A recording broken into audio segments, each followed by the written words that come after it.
Hello tout le monde, c'est Alison, bienvenue dans un nouvel épisode de Salto et Morito. Le sport de haut niveau, c'est pas toujours tout beau tout rose et c'est ce que j'essaye aussi un petit peu de décomplexer dans ce podcast et de parler un peu de tout, mais il faut aussi souligner le positif. Et aujourd'hui, j'aimerais vous montrer un petit peu tous les aspects cool dans le fait d'être sportif de haut niveau. Parce qu'on vit pas mal de trucs cool, mine de rien, et on a pas mal d'avantages et de privilèges.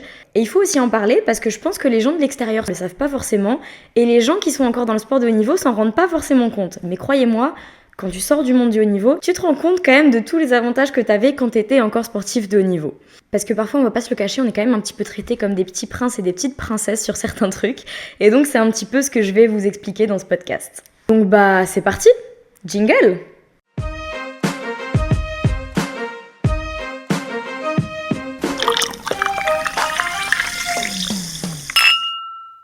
Tout ce que je vais dire sera un petit peu dans le désordre, j'ai fait une petite liste, mais bon voilà, je dis un peu comme ça me vient. Déjà, il y a le fait d'avoir des fans. Je sais que c'est pas forcément le cas dans tous les sports et que tout le monde n'aime pas ça, mais moi je trouve ça trop chou, sachant que encore jusqu'à ce que je rentre en pôle, j'étais moi-même une fan, je regardais toutes les compétitions de gym sur YouTube, je demandais des photos aux gymnastes que j'admirais, des autographes, etc. Et donc moi-même, le fait qu'il y ait des petites filles qui viennent me voir et qui me disent « Oh c'est toi Alison là, on peut prendre une photo et tout », ça fait trop chaud au cœur et d'avoir des gens qui viennent te voir aux compètes, qui te soutiennent, qui te suivent et qui admirent ce que tu fais. Je trouve que c'est hyper valorisant et quelque part c'est un peu une récompense de tout le travail que t'as fait. Et franchement, voir les petites qui viennent te voir, te demander de signer des autographes, qui sont là toutes timides avec leur maman, qui demandent vas-y demande pour moi et tout. Je pense que ça n'a pas de prix et il faut savoir l'apprécier. L'internat, c'est trop cool, t'es tout le temps entouré de plein de gens. C'est vrai que parfois il peut y avoir quelques petites tensions parce que t'es tout le temps en compétition, t'es tout le temps avec les filles avec qui tu t'entraînes, t'es ensemble en cours, à l'entraînement, à l'internat. Mais au final, c'est pas du tout comme dans les films où tu vois la rivale, elle va découper le juste au corps de sa copine ou elle va lui mettre des laxatifs dans son repas. Non, franchement, c'est pas du tout comme ça. Même si parfois il peut y avoir 2-3 petites tensions, dans le monde du sport du haut niveau, tu formes des amitiés que tu pourrais pas former autrement. Enfin, c'est des amitiés vraiment super spéciales parce que au final, t'es dans le même bateau, t'es dans la même merde. Tu souffres tout autant à l'entraînement et parfois tu souffres aussi de l'éloignement, t'as la pression, t'as les cours. Et donc, je trouve que vu que t'es H24 ensemble à partager toutes ces difficultés, ça te rapproche énormément. Et c'est dommage parce qu'après, ces amitiés-là, il y en a beaucoup que tu perds alors que tu as partagé des moments super forts. Mais je trouve que le peu d'amitié du sport de haut niveau que tu gardes, ça reste des amitiés très très fortes parce que tu as partagé tout simplement des moments très très forts et une intimité très très forte en fait. Après, c'est vrai que moi, que ce soit à Dijon ou à l'INSEP, je restais un petit peu dans ma bulle. Je parlais pas trop aux autres sportifs et tout. Mais c'est vrai qu'aussi le fait d'être entouré de plein de gens, d'avoir plein d'autres sportifs qui partagent un peu les mêmes choses que toi. À l'INSEP, on était une classe exclusivement de sportifs qui partagent un peu la même chose que toi et tout. Je trouve ça super chouette aussi parce qu'au final, t'es tout le temps entouré des gens qui ont un peu la même passion que toi. Et ça, c'est aussi un autre point positif que je pourrais mettre, c'est le fait d'être entouré de plein de sportifs. Quand t'es dans un centre comme l'INSEP où il y a plein de sports qui s'entraînent sur le même campus, je trouve ça super enrichissant d'être entouré justement de plein de grands sportifs. Moi, je me rappelle encore une fois, j'allais au self manger avec mes copines et tout. Et donc, j'étais là avec mon plateau, je me servais à manger et j'allais m'asseoir à table. Là, je m'assois, je regarde à droite, je vois Teddy Riner en train de manger son plat, genre comme vous, comme moi, à sa table, comme ça, tranquille. Et Teddy Riner, je pense que j'ai pas besoin de rappeler qui c'est, tout le monde le connaît. Mais ouais, j'avoue, sur le coup, ça m'a fait un petit truc. Pareil, un autre jour, on a croisé Pierre-Ambroise Boss, on a demandé de faire une photo avec lui. Enfin, en l'occurrence, à l'INSEP, tu peux être sûr que dès que tu fais 10 mètres dans le campus, tu croises un sportif qui a minimum une médaille européenne, mondiale. Voilà, donc après, c'est dommage parce que personnellement, j'ai pas forcément pris le temps d'échanger avec tous ces sportifs. Mais au moins, le fait d'être là et de pouvoir les regarder s'entraîner, de pouvoir voir un peu dans quelles conditions ils sont et tout. Enfin bref, je trouve ça super enrichissant. Et puis même dans notre classe, nous à l'INSEP, je sais qu'on n'était que des sportifs dans notre classe. Il y avait des footballeuses, des basketteurs, des judokas. D'ailleurs, dans ma classe de terminale, il y avait un judoka, donc Kenny Livez, qui est devenu champion du monde après. Et pareil, des footballeuses, il y en a qui sont rentrées au PSG et tout. Je trouve ça super cool que du coup, t'as des camarades de classe et tu continues à les suivre sur les réseaux sociaux et tout. Et tu vois après, quelques années plus tard, qu'ils ont percé dans leur sport, qu'ils sont devenus quelqu'un. Et ouais, je trouve ça vachement stylé de te dire que t'as appris les verbes irréguliers en même temps qu'un mec qui se retrouve champion du monde, quoi. Enfin, je sais pas. Et à côté, tu te rends compte que on reste des personnes normales. On est content quand il y a un prof absent. On dort en cours de philo parce qu'on a tous eu entraînement le matin et qu'on est KO. Enfin bref, c'est stylé. Ensuite, il y a le confort dans lequel t'es mis quand t'es sportif de haut niveau et que t'as la chance de t'entraîner dans un centre, donc dans un pôle ou dans un centre national par exemple, comme l'INSEP. L'INSEP en l'occurrence, en termes de confort, on était pas mal. Déjà, on était hébergés sur le campus. En gros, c'était un gros campus, l'INSEP, où il y avait l'hébergement, la restauration, mais aussi les salles de classe, les salles d'entraînement et tout. Donc en fait, au final, moi j'allais en cours en trottinette. J'en avais pour 1 minute 30 pour aller au bâtiment de scolarité. Pour aller à la gym, pareil, t'en as pour 3 minutes de trottinette à tout casser. En fait, t'as aucun trajet à faire. Et ça, maintenant, je le vois, maintenant que je suis en études sup et que je dois faire 1h30 de transport juste pour aller à la fac, qu'après, je dois faire 1 heure de bus pour aller à la gym. Enfin, les transports, c'est hyper fatigant et le fait d'avoir tout sur place, c'est vraiment un luxe qu'on avait et que on se rend pas forcément compte sur le coup. Il y a aussi le fait qu'on ait tout le service médical, donc les kinés, on avait des séances de kiné à peu près 1 à 2 fois par semaine. On avait systématiquement du kiné récup 1 fois par semaine. Donc en fait, tu te faisais masser comme ça 1 fois par semaine pour la récupération musculaire. Après, dès que tu étais blessé, tu avais automatiquement toutes tes séances de kiné sur place. Si tu te blessais dans la salle d'entraînement, tu avais 5 minutes de trajet pour aller jusqu'au service médical et pouvoir directement avoir un avis de médecin, faire radio, IRM. Enfin, il y a des fois où je me suis blessée le matin et au final, l'après-midi, j'avais déjà fait mon IRM, j'avais déjà vu la médecin. Je savais ce que j'avais et j'avais déjà ma botte, mes béquilles pour pouvoir commencer à récupérer au plus vite. Le soir même, j'avais ma première séance de kiné. Et en fait, grâce à ça, tout le processus de récupération, de guérison des blessures, tout ça, ça va beaucoup plus vite forcément. Après, c'est fait pour aussi, c'est le Centre national du sport. Mais ça, tu te rends compte que t'as plus le même confort quand tu sors justement de ça et que t'essayes de refaire du sport dans un club ou dans un autre centre qui est pas forcément équipé de la même manière. Après, forcément, il y a aussi les infrastructures sportives, ça on peut pas le nier. On avait une superbe salle d'entraînement, une superbe salle de muscu qui était juste en haut, t'avais juste à monter des escaliers. Donc ouais, ça aussi c'était top. On avait vraiment tout ce qu'il fallait pour pouvoir pratiquer notre sport dans les meilleures conditions. La salle de gym, elle était magnifique. Enfin, je vous mettrai des images sur le format vidéo. Je pense que la salle de l'INSEP de gymnastique, c'est vraiment la plus belle salle de France. Et ça, pareil, quand tu reviens au club, nous, je sais que cette année, on n'avait pas de fosse. On avait un ancien praticable, donc tu peux pas forcément faire tes acrobaties au sol dans de bonnes conditions. On partageait la salle avec un autre club. En plus, il y a les petites qui parfois courent sur tes agrès pendant que tu fais tes passages et c'est hyper dangereux, donc il faut toujours être à l'affût des petites du club. T'as pas toujours tes agrès pour toi toute seule parce que forcément tu partages avec les autres filles du club qui payent le même montant pour leur cotisation. Mine de rien, t'es pas quelqu'un de spécial dans ton club. Alors que quand t'es en pôle ou à l'INSEP, la salle elle est vraiment réservée à toi, réservée au groupe de sportifs qui s'entraînent là-bas et t'auras jamais à partager ton agrès ou ta salle avec d'autres gens autres que ton groupe quoi. Donc ça pareil, c'est un confort de fou dont on se rend pas compte quand on y est.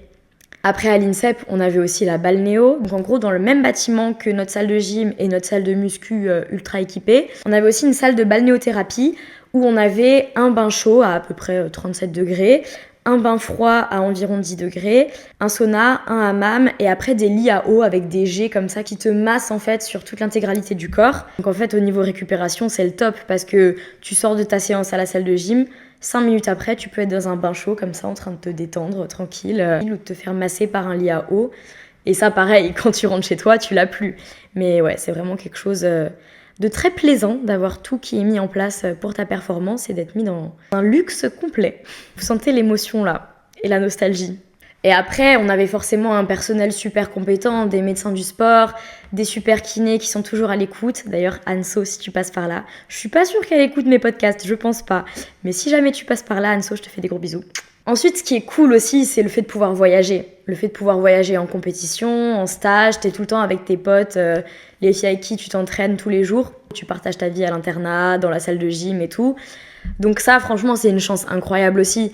Moi, la compète qui m'aura le plus marqué, c'est quand je suis partie au Gymnasiade, donc les championnats du monde scolaire, à Marrakech. On était dans un hôtel club avec piscine. Il faisait super beau, c'était genre en mai. Et du coup, souvent, on avait la compète ou l'entraînement le matin ou début d'après-midi. Et après, on pouvait se relaxer à la piscine. On avait une salle de sport dans l'hôtel, donc parfois on bougeait là-bas. Et donc, on pouvait faire bronzette. Il y avait plein d'autres sports aussi, vu que c'était championnat du monde scolaire.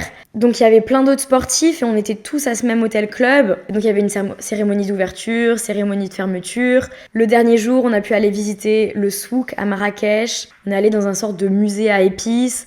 On est allé dans un petit palais de Marrakech. Enfin bref, on a un peu pu visiter. Sinon, j'ai aussi eu la chance de partir en compète au Canada, de partir en Suisse, en Belgique. On a pu visiter une chocolaterie pour le Top Gym. Au Portugal, les États-Unis aussi, quand j'ai pu avoir une bourse pour aller à l'université là-bas 1 an. Enfin bref, la gym, parfois, ça t'apporte plein de petites opportunités. Tu peux voyager un petit peu, tu peux faire des stages, des compétitions à l'étranger. Et ça, franchement, c'est trop cool. On va pas se mentir, t'as un voyage tout frais payé. Après, tu viens pas pour des vacances, mais ça te fait quand même des souvenirs et des expériences de fou que t'oublieras jamais.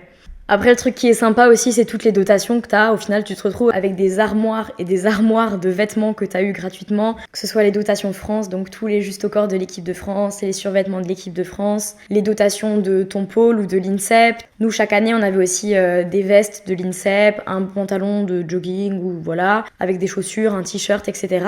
Et quand ils nous faisaient cette dotation, on avait toujours un événement un peu. Donc il y avait une petite soirée, un petit événement.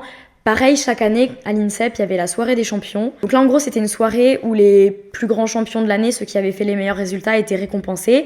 Et juste après, il y avait un banquet avec de la musique, plein de nourriture incroyable. Et puis même, tu pouvais discuter un peu avec tous les sportifs et tout. Tout le monde se mettait un peu en bombe. Il y avait des photomatons pour faire des photos. Il y avait des petites animations. Enfin bref, c'était vachement cool et voilà. Et après, forcément, je ne pouvais pas ne pas parler de toutes les qualités que le sport de haut niveau, ça t'apporte dans la vie. Déjà, sur un CV, je pense que mettre que tu as été en équipe de France, c'est pas trop mal. L'organisation, parce que quand tu dois gérer excellence dans le sport et dans les études à la fois, bah forcément, ça te demande de t'organiser, d'être sérieux sur ton sommeil, ton alimentation, essayer de soigner ton hygiène de vie pour pouvoir récupérer correctement et réussir à gérer tout ça, parce que si tu restes sur ton tel jusqu'à 4h du matin et que le lendemain tu dois te réveiller à 7h et que tu as 5 heures de cours et 6 heures d'entraînement qui t'attendent, bah forcément tu vas pas tenir. Donc ouais, je dirais beaucoup d'organisation, beaucoup de rigueur, beaucoup de perfectionnisme aussi, parce que le sport de haut niveau, c'est atteindre l'excellence, être dans les meilleurs 1% de ta catégorie, donc forcément ça te demande de t'accrocher, d'être perfectionniste et de chercher les petits détails. La résilience aussi, la persévérance, parce que tu vas faire face à beaucoup d'échecs, tu vas te blesser, ça va pas toujours aller dans ton sens, donc forcément, faut savoir rebondir et pas abandonner au premier obstacle. Et aussi la débrouillardise, parce qu'au final, tu te retrouves en internat. Pour nous, la gym, vu que c'est très jeune, on s'est quasiment toutes retrouvées en internat aux alentours des 12 ans. Donc ouais, on est très très jeune et on apprend à se débrouiller très très jeune. T'apprends à prendre le train toute seule, partir loin de chez toi, gérer ta vie, tu deviens très autonome très très jeune. Et au final, après, quand tu commences à t'installer dans un appart, moi c'était après partir aux États-Unis 1 an toute seule, bah en fait ça devient plus du tout un problème parce que t'as été habitué depuis que t'es tout jeune à ne plus être chez toi et t'apprends à gérer ta vie solo. Donc au final, t'apprends très vite à voler de tes propres ailes. Et ouais, je pense que le dernier truc auquel je pense, c'est une liste non exhaustive. Vous pouvez me dire dans les commentaires s'il y a d'autres choses qui vous viennent à l'esprit dans les points positifs dans le fait d'être sportif de haut niveau. Mais la dernière chose qui me viendrait à l'esprit, ce serait le fait de vivre des émotions aussi fortes. Même si c'est très très dur et c'est beaucoup d'investissement pour au final une petite médaille ou un petit passage réussi dans une compétition, ou voilà, c'est beaucoup d'investissement pour pas grand chose. Mais du coup, ce pas grand-chose, il a une valeur inestimable à tes yeux parce que, en fait, tu donnes tellement de ta personne tous les jours que dès que tu vas avoir une petite consécration, une petite victoire, une petite récompense, ça va te faire vivre des émotions de dingue. Gagner un titre de champion de France avec son club, c'est magique. Monter sur un podium national et entendre ton nom qui est appelé dans un palmarès, te voir sur un podium avec des gymnastes que t'as admirés toute ta vie et que quand t'étais petite, tu regardais leurs vidéos sur YouTube, apprendre que t'es sélectionnée en équipe de France pour la première fois et recevoir ta dotation de l'équipe de France pour la première fois, quand tu déballes ton juste au corps et ton survêtement de l'équipe de France, bah, c'est une sensation inexplicable. Voir des photos de toi sur les réseaux sociaux, voir des articles de toi dans le journal, voir à quel point tes proches ils sont fiers de toi et de tout le chemin que t'as parcouru. Ça, j'ai pas eu la chance de vivre, mais j'ose même pas imaginer les émotions que ça doit être, mais d'être sur un podium international à la première place et qui est la Marseillaise grâce à toi. Et rien que faire un gala ou une compétition et finir ton mouvement et voir le public qui t'applaudit, et même juste au-delà de tous ces trucs extérieurs, juste la satisfaction personnelle de réussir un mouvement ou un élément pour lequel t'as tellement travaillé, t'as tellement donné de toi. Enfin bref, c'est des émotions qu'au final, t'as du mal à retrouver hors du sport. Je suis vraiment très reconnaissante pour le sport de haut niveau de m'avoir permis de vivre des émotions comme ça. Et ouais, il y a des moments qu'on vit dans le sport, qu'on n'oublie pas. Et je pense que dans quelques années, on pourra regarder en arrière et se dire, purée, c'était quand même bien ce que j'ai fait. Enfin bref, j'ai dit un peu tout ce qui me venait en tête pour cet épisode. Si vous avez d'autres idées, mettez-moi un petit commentaire. N'hésitez pas à me laisser un petit like pour me soutenir ou à vous abonner à la chaîne. Et en attendant, je vous retrouve très bientôt pour un nouvel épisode de Salto et Morito. Si salto e morito.